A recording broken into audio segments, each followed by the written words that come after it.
जब भी एआई यानी आर्टिफिशियल इंटेलिजेंस का नाम आता है ना, तो एक अलग ही लेवल का बज़ क्रिएट हो जाता है। और सोचिए, जब कोई बड़ी एआई कंपनी स्टॉक मार्केट में उतरती है तो क्या माहौल होता होगा।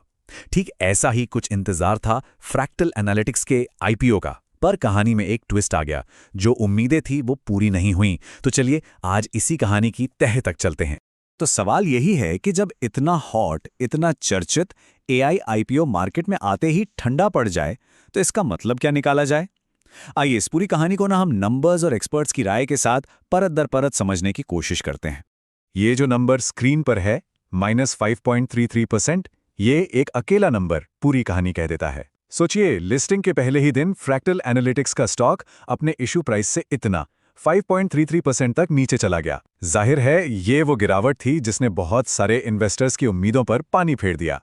तो चलिए अब इस कहानी में थोड़ा और गहरा उतरते हैं और समझने की कोशिश करते हैं कि एआई की दुनिया की एक इतनी बड़ी कंपनी की ये शुरुआत इतनी फीकी, इतनी ठंडी क्यों रही। तारीख थी 16 फरवरी 2026। इस दिन फ्रैक्टल एनालिटिक्स के शेयर मार्केट में उतरे, लेकिन शुरुआत ही झटके वाली थी। शेयर खुले डिस्काउंट पर, मतलब जो तय कीमत थी उससे भी कम पर। और ये तो बस शुरुआत थी। इसके बाद तो पूरे दिन बिकवाली का प्रेशर बना रहा। अब देखिए, किसी भी नई लिस्टिंग के लिए ये कोई अच्छी खबर तो बिल्कुल नहीं है। तो चलिए जरा नंबर्स पर नजर डालते हैं कि लिस्टिंग के दिन आखिर हुआ क्या था। कहते हैं ना, आंकड़े कभी झूठ नहीं बोलते, और यहां तो आंकड़े एक बिल्कुल साफ तस्वीर हमारे सामने रख रहे हैं। तो सबसे पहले इश्यू प्राइस, ये वो कीमत थी जो कंपनी ने अपने आईपीओ के लिए तय की थी, 900 रुपये प्रति शेयर। इसी दाम पर इन्वेस्टर्स ने अपना पैसा लगाया था।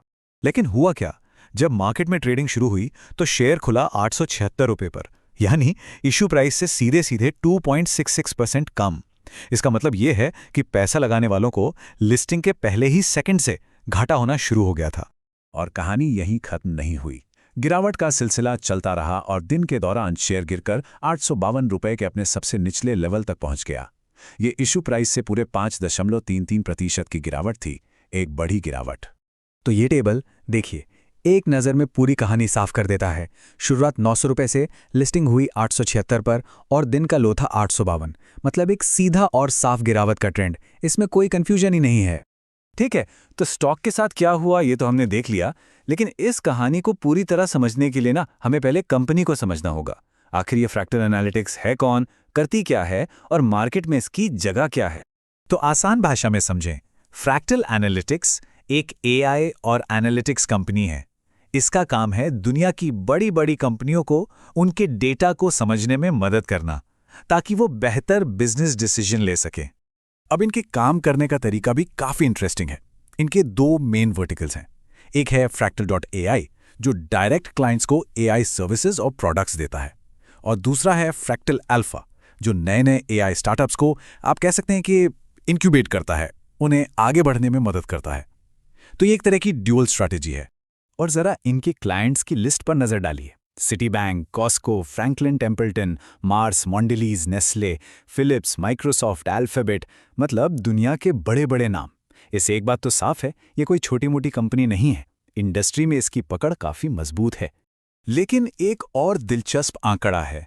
आईपीओ को सब्सक्रिप्शन मिला सिर्फ 2.66 गुना। अब ये कोई बहुत बुरा नंबर नहीं है, पर बहुत शानदार भी नहीं है। ये एक औसत डिमांड दिखाता है, और शायद ये एक पहला इशारा था कि लिस्टिंग उतनी धमाकेदार नहीं होगी जितनी उम्मीद की जा रही थी। तो ठीक है, शुरुआत तो फीकी रही। अब सबसे बड़ा सवाल कि जिन लोगों ने इसमें पैसा लगाया है उन्हें अब क्या करना चाहिए। बेचना चाहिए, रखना चाहिए या और खरीदना चाहिए। चलिए देखते हैं कि एक्सपर्ट्स की इस पर क्या राय है। और यहां पर ना हमें दो अलग अलग तरह के व्यूज देखने को मिल रहे हैं। एक तरफ कुछ एक्सपर्ट्स हैं जो थोड़ी सावधानी बरतने की सलाह दे रहे हैं, और दूसरी तरफ वो हैं जो कंपनी के लॉन्ग टर्म फ्यूचर को लेकर काफी पॉजिटिव हैं। पहले बात करते हैं सतर्कता वाले केस की। स्वस्तिका इन्वेस्टमार्ट की शिवानी न्याती का कहना है कि देखिए, अगर किसी में ज्यादा रिस्क लेने की क्षमता है तो वो फ्रैक्टल एनालिटिक्स के स्टॉक को होल्ड कर सकता है, लेकिन एक शर्त के साथ, 800 रुपए का स्टॉप लॉस लगाकर। मतलब यहां पर रिस्क मैनेजमेंट सबसे जरूरी है। अब आते हैं आशावादी यानी ऑप्टिमिस्टिक केस पर। मास्टर कैपिटल सर्विसेज के डॉक्टर रवि सिंह का नजरिया थोड़ा अलग है। वो मानते हैं कि लॉन्ग टर्म इन्वेस्टर्स के लिए इसमें बने रहना एक अच्छा सौदा हो सकता है। क्यों?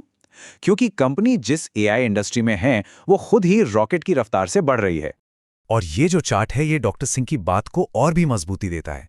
अनुमान ये है कि 2030 तक एआई का ग्लोबल मार्केट $310 बिलियन का हो जाएगा। ये एक जबरदस्त ग्रोथ है और जाहिर है इसका सीधा फायदा फ्रैक्टल जैसी कंपनियों को मिलना ही मिलना है। तो कुल मिला के देखें तो कहानी ये निकलती है कि भले ही शुरुआत अच्छी ना रही हो, ज़्यादातर एक्सपर्ट्स का मानना है कि लॉन्ग टर्म इन्वेस्टर्स को फिलहाल इसमें बने रहना चाहिए, इसे होल्ड करना चाहिए। हाँ, ये बात भी साफ है कि शॉर्ट टर्म में रिस्क बना रहेगा। और आखिर में ये एक बड़ा सवाल हम सबके लिए है, एक इतना तेजी से बढ़ता हुआ मार्केट, उसमें एक नई डिसरप्टिव कंपनी, उसकी एक खराब शुरुआत, इसे क्या समझा जाए? एक रेड फ्लैग यानी खतरे की घंटी, या फिर कम दाम पर एंट्री लेने का एक सुनहरा मौका? खैर, इस सवाल का जवाब तो आने वाला वक्त ही देगा।